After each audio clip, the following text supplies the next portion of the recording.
करूंगी कि अपने बहुमूल्य मार्गदर्शन से हम सबको अभिसिंचित करें। जोरदार तालियों के प्रणाम के साथ।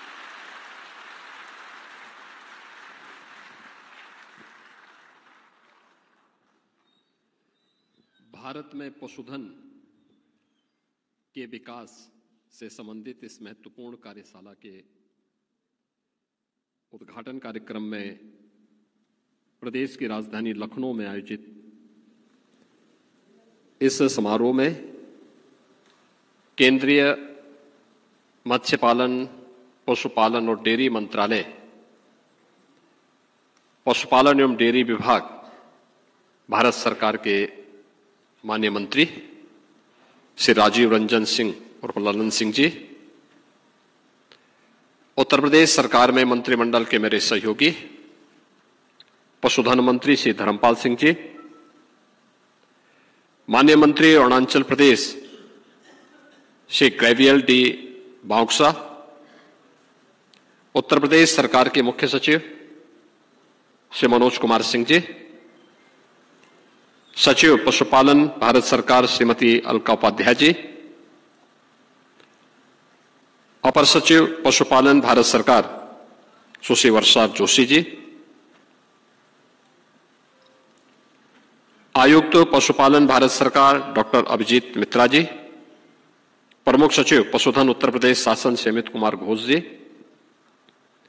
अध्यक्ष गौ सेवा आयोग उत्तर प्रदेश श्री श्याम बिहारी गुप्ता जी, देश भर से आए हुए इस महत्वपूर्ण कार्यशाला में सभी पशुधन, डेयरी और मत्स्य पालन से जुड़े हुए प्रतिनिधिगण, उपस्थित बहनों और भाइयों, मैं सबसे पहले भारत सरकार के मत्स्य पालन, पशुपालन और डेयरी मंत्रालय के माननीय मंत्री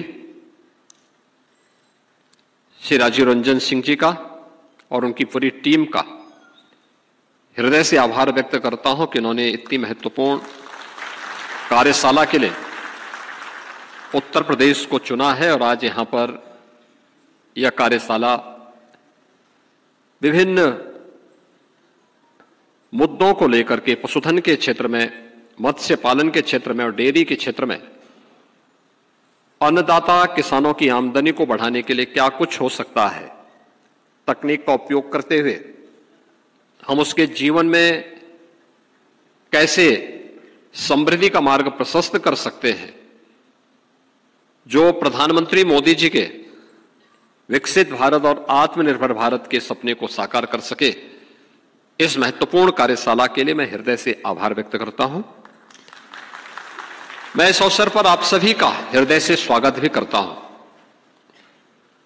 कि मौसम की विपरीत परिस्थितियों के बावजूद आपने अन्नदाता किसान की समृद्धि से जुड़े हुए इस महत्वपूर्ण पक्ष को महत्व दिया है और आज यहां पर पधारे हैं। हम बचपन से इस बात को सुनते रहे हैं कि भारत एक कृषि प्रधान देश है। स्वाभाविक रूप से अन्नदाता किसान की खुशहाली और उसकी समृद्धि के बगैर देश में खुशहाली नहीं आ सकती, देश में समृद्धि नहीं आ सकती। भारत जैसे देश में कृषि और पशुधन एक दूसरे से जुड़े रहे हैं, एक दूसरे से अलग नहीं है। जो भी अन्नदाता किसान होगा उसके घर में पशुधन जरूर होगा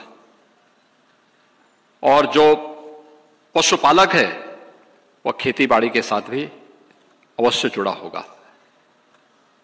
इनका आपसी इस संबंध को ध्यान में रखते हुए अन्नदाता किसान की समृद्धि और खुशहाली के लिए पिछले 11 वर्ष के अंदर प्रधानमंत्री मोदी जी के नेतृत्व में जो कदम उठाए गए हैं वो अत्यंत महत्वपूर्ण और सराहनीय है और प्रधानमंत्री जी की प्रेरणा से देश की सबसे बड़ी आबादी के राज्य उत्तर प्रदेश में हम लोगों ने इस क्षेत्र में जो महत्वपूर्ण कदम बढ़ाए हैं, आज उसी का परिणाम है कि डबल इंजन सरकार की ऊर्जा का लाभ उत्तर प्रदेश ने लिया है और आज उत्तर प्रदेश दुग्ध उत्पादन में देश के अंदर नंबर 1 स्थान पर आया है। चुनौती हमारे सामने है,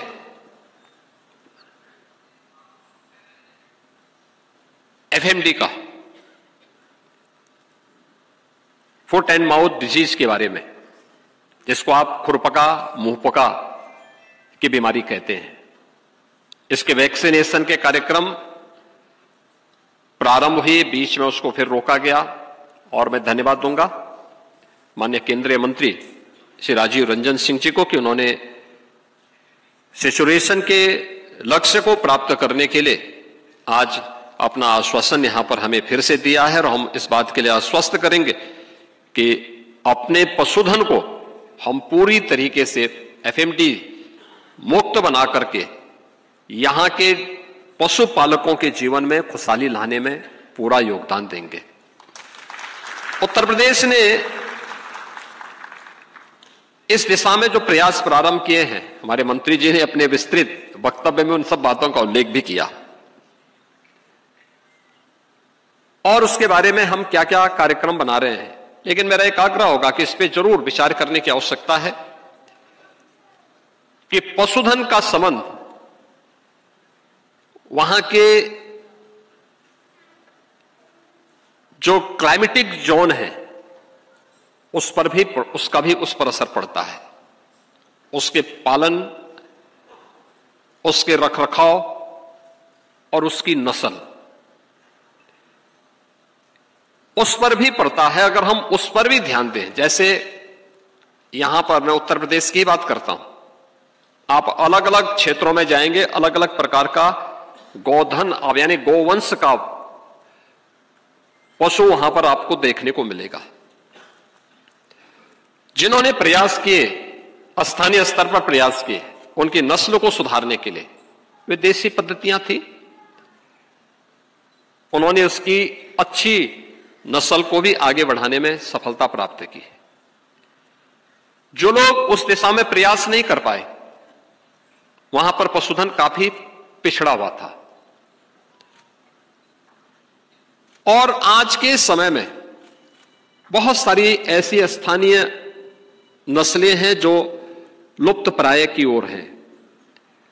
उस पर अगर हम ध्यान देंगे तो हम एक अस्थायी समृद्ध निधि वहां के पशुपालकों को दे सकते हैं, जो आसानी से वहां की जलवायु अनुकूल वातावरण में अच्छी पैदा उनके माध्यम से दे सकते हैं। तकनीक का उपयोग करते हुए आज की वर्तमान चुनौतियों में हम वहां के इस अभियान को, प्रधानमंत्री जी के विजन को तेजी के साथ आगे बढ़ाने में सफल हो सकते हैं।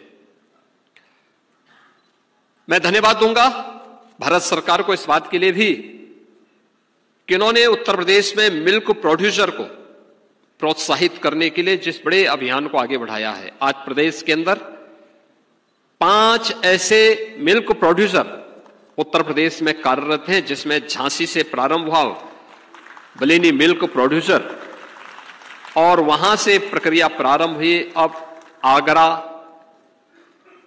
गोरखपुर, काशी और अपने प्रदेश में एक अन्य 5 स्थानों पर यह सफलतापूर्वक संचालित हो रहा है।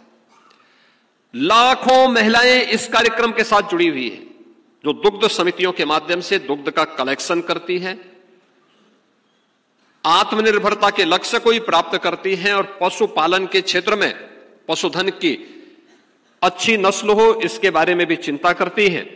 दुग्ध कलेक्शन के माध्यम से वैल्यू एडिशन से कैसे हम अपने अन्नदाता किसान और पशुपालकों के जीवन में खुशहाली ला सकते हैं, इसमें भी योगदान दे रहे हैं, जिसमें गोरखपुर और काशी से जुड़े हुए हमारे कुछ पशुपालकों ने अपने कुछ सक्सेस स्टोरी को यहां पर अपने उद्बोधन के माध्यम से भी हमारे सामने यहां पर रखा है। मेरा मानना है कि ये चीजें सफलता की एक नई ऊंचाई की ओर हम सबको प्रेरित करती है, लोगों को प्रोत्साहन करती है। उत्तर प्रदेश में हम लोगों ने निराश्रित गो आश्रय स्थलों को 2017 में हम लोग आए थे, एक समस्या थी, एक चुनौती थी। कारण था समय के अनुरूप पशुधन की नस्लों में सुधार न होने के परिणाम स्वरूप बड़े पैमाने पे पशुधन सड़कों पर, खेतों में और फिर वही कसाई खानों में भी जाते थे। आस्था के साथ भी खिलवाड़ होता था, साथ साथ अन्नदाता किसान के खेत में भी परेशानी होती थी, सड़कों पर दुर्घटनाएं होती थी। हम लोगों ने 2017 में ही निराश्रित गो आश्रय स्थल की एक कार्य योजना बनाई, 2018 में उसको लागू किया और आज मुझे बताते हुए प्रसन्नता है कि 14 लाख से अधिक गोवंश वर्तमान में सरकार की गौशालाओं में या फिर सरकार के द्वारा सहायता प्राप्त पशुपालकों के बीच में आज उनकी देखभाल की जा रही है, जिसमें प्रति गोवंश जो सरकारी निराश्रित गो आश्रय स्थल है वहां पर सरकार अपने स्तर पर उनका संचालन करती है, लेकिन इसके अलावा तीन स्कीम हमारी है। एक सरकार स्वयं चलाती है जिसमें 12 लाख से अधिक गोवंश सरकार अपनी निराश्रित गो आश्रय स्थल के माध्यम से उनकी देखभाल करती है। दूसरी स्कीम है जो हम लोगों ने सहभागिता योजना के माध्यम से चालू की है कि किसी भी पशुपालक को हम 4 गोवंश तक देते हैं। 4 गोवंश को कोई भी ले ले, उसकी देखभाल करेगा और हर महीने हम उसे 1500 रुपया एक गोवंश का देते हैं। 1500 रुपया एक गोवंश का उत्तर प्रदेश सरकार उसे उपलब्ध करवाती है। और यह भी एक मुझे प्रसन्नता है कि इसमें लगभग 2 लाख के आसपास किसानों ने इसका लाभ, 2 लाख से अधिक पशुधन इस रूप में लगभग 1,25,000 किसानों के पास यह आज मौजूद है। ऐसे ही तीसरी स्कीम हमारी है कुपोषित परिवारों को एक गोवंश, वो हम ब्याई भी गाय देते हैं निराश्रित गो आश्रय स्थल से, और 10,000 से अधिक परिवारों को हमने एक गाय दे रखी है। जब तक वो गाय दूध देती है, क्योंकि निराश्रित गो आश्रय स्थल से जुड़ी हुई गाय है, कम दूध देती है, 100 ग्राम से लेकर 500 ग्राम तक। एक कुपोषित परिवार के लिए कम दूध ज्यादा लाभदायक है, क्योंकि धीरे धीरे करके वह दूध पीने का आदत डालेगी तो उसको पचा भी पाएगी। और उस दृष्टि से हम लोग उस परिवार को इतने गोवंश अलग अलग, एक परिवार को एक गाय देते हैं, ब्याई हुई गाय देते हैं, और 1500 रुपया भी हर महीने उस परिवार को उपलब्ध कराते हैं उस गाय की देखभाल करने के लिए, उसकी सेवा करने के लिए। ये 3 प्रकार की स्कीम प्रदेश के अंदर हम लोगों ने दे रखी है, जिसके माध्यम से गोवंश के संरक्षण के साथ साथ संवर्धन के कार्यक्रम को आगे बढ़ाने का कार्य किया जा रहा है। हम लोगों ने उत्तर प्रदेश में गो सेवा आयोग को यह जिम्मेदारी दे रखी है कि उसका 2 ही काम है। एक, जो निराश्रित गो आश्रय स्थल है उनकी व्यवस्था ठीक हो, ये वे जरूर देखें। उनकी नस्ल सुधार के लिए भी वहां पर कुछ अभियान चले, और दूसरा कि वहां उसके माध्यम से वे ये सुनिश्चित करें कि इन गोवंश के नस्ल सुधार के कार्यक्रम को आगे बढ़ाने के साथ साथ हम किसानों को इसके बारे में प्रशिक्षित भी कर सके। और गो सेवा आयोग इस मामले में एक तरफ काम कर रहा है, दूसरी तरफ इन निराश्रित गो आश्रय स्थलों को नेचुरल फार्मिंग के साथ भी हम जोड़ सके। नेचुरल फार्मिंग आज की वर्तमान परिस्थिति में आप देख रहे होंगे, केमिकल, फर्टिलाइजर और पेस्टिसाइड का अत्यधिक उपयोग आज तमाम प्रकार की नई बीमारियों को जन्म दे रहा है। कैंसर एक चुनौती है हम सबके सामने, किडनी फेलियर, लीवर खराब होना, ये सब क्या बताता है कि हमने अत्यधिक मात्रा में केमिकल और फर्टिलाइजर का उपयोग किया है, पेस्टिसाइड्स का उपयोग किया है। उसके दुष्परिणाम हम सबके सामने हैं। उस समस्या का समाधान का रास्ता भी हम सबको मिलकर करना होगा, और प्राकृतिक जीवन जीने के लिए प्राकृतिक खेती भी उतनी ही महत्वपूर्ण है। और वो प्राकृतिक खेती गो आधारित खेती ही है, और भारतीय नस्ल का गोवंश उसमें बड़ी भूमिका का निर्वहन कर सकता है। 27 जनपद उत्तर प्रदेश के ऐसे हैं जो मां गंगा के तटवर्ती क्षेत्र में स्थित है। प्रधानमंत्री मोदी जी ने नमामि गंगे परियोजना के माध्यम से देव नदी गंगा को एक नया जीवन दान दिया है। आपने देखा होगा कि गंगा की धारा अविरल और निर्मल हुई तो प्रयागराज में महाकुंभ सफलता की नई ऊंचाई तक प्राप्त किया। 66 करोड़ से अधिक श्रद्धालु प्रयागराज के महाकुंभ में आए, और सबका एक ही उद्देश्य था कि मां गंगा, यमुना और मां सरस्वती की त्रिवेणी में एक बार डुबकी लगाएं, संगम में स्नान का आनंद मिल सके, उसका पुण्य प्राप्त हो सके। अगर गंगा नदी स्वच्छ और अविरल नहीं होती तो क्या ये संभव हो पाता? प्रधानमंत्री मोदी जी ने जहां इस कार्यक्रम को एक भगीरथ प्रयास के रूप में आगे बढ़ाया, वहीं उन्होंने अपने जीवन की जो महत्वपूर्ण पूंजी थी, 100 करोड़ से अधिक रुपया जो उन्हें विभिन्न संस्थाओं के द्वारा सम्मान स्वरूप उपलब्ध कराया गया था, वो पूरी की पूरी राशि उन्होंने नमामि गंगे परियोजना को उपलब्ध करवाई। और आज परिणाम क्या है कि अविरल और निर्मल गंगा के माध्यम से हम लोग देव नदी गंगा को पुनर्जीवित कर लिए हैं। तो हमारा भी तो कोई दायित्व था। हम जो केमिकल फर्टिलाइजर या पेस्टिसाइड खेतों में डालते हैं, क्या वो खेत तक ही सीमित रहता है? क्या बरसात में जब बह के जाता है तो नदियों को भी प्रदूषित करता है, जल को भी प्रदूषित करता है। और फिर जब उसी जल का सेवन हम लोग करते हैं तो उसका कहीं ना कहीं दुष्प्रभाव, जो एक कीड़े को मार सकती हो जो दवा, तो मनुष्य खाएगा क्या? मनुष्य उससे जीवित रहेगा क्या? और यही फिर कैंसर के रूप में, किडनी फेल्योर के रूप में, लीवर फेल्योर के रूप में, यही विकृति हम सबके सामने मिल रही है। और उसका समाधान ही है प्राकृतिक जीवन के लिए, प्राकृतिक जीवन पद्धति को अपनाना, उस प्रकार के अन्न को अपनाना, उस प्रकार की खेती को आगे बढ़ाना। उन 27 जनपदों में हम लोगों ने एक और प्राकृतिक खेती को बढ़ावा देने के लिए एक विशेष अभियान चलाया है। भारत सरकार ने भी इस कार्यक्रम को अपनी मंजूरी दी है। साथ साथ बुंदेलखंड के 7 जनपदों में भी प्राकृतिक खेती को हम प्रोत्साहित कर रहे हैं। यह विशुद्ध रूप से गौ आधारित खेती है। गौ आधारित खेती के महत्व को आगे बढ़ाने के इस दिशा में प्रयास प्रारंभ हुए हैं। ये अन्नदाता किसान की आमदनी को भी बढ़ाने में योगदान देंगे, और अन्नदाता किसान की आमदनी बढ़ेगी, उसकी समृद्धि बढ़ेगी, तो देश की समृद्धि को कोई रोक नहीं सकता है, कोई नहीं रोक सकता। अवश्य देश समृद्धि के नए सोपान को प्राप्त करेगा और आत्मनिर्भर और विकसित भारत के संकल्पों को पूरा करने में मदद मिलेगी। प्रदेश में इस दिशा में और भी प्रयास हुए हैं। जैसे लैंडलॉक्ड स्टेट में उत्तर प्रदेश मत्स्य उत्पादन में आज अग्रणी राज्यों में है। आज से 10 वर्ष पहले इसकी कल्पना भी नहीं की जा सकती थी, लेकिन आज उत्तर प्रदेश ने तेजी से इसमें छलांग लगाई है। अंडा उत्पादन में, कुक्कुट पालन में भी उत्तर प्रदेश ने अच्छी छलांग लगाई है। और मैं धन्यवाद दूंगा भारत सरकार को, एनडीडीबी को और माननीय मंत्री जी को, जिन्होंने रुचि लेकर के अभी उत्तर प्रदेश के अंदर 3 जो डेयरी थी हमारी, उसमें गोरखपुर की थी, कानपुर की थी और कन्नौज की थी। इन तीनों को एनडीडीबी ने लिया है। तीनों को उत्तर प्रदेश सरकार के साथ मिलकर के एक एमओयू साइन करने के बाद ये लोग लिए हैं।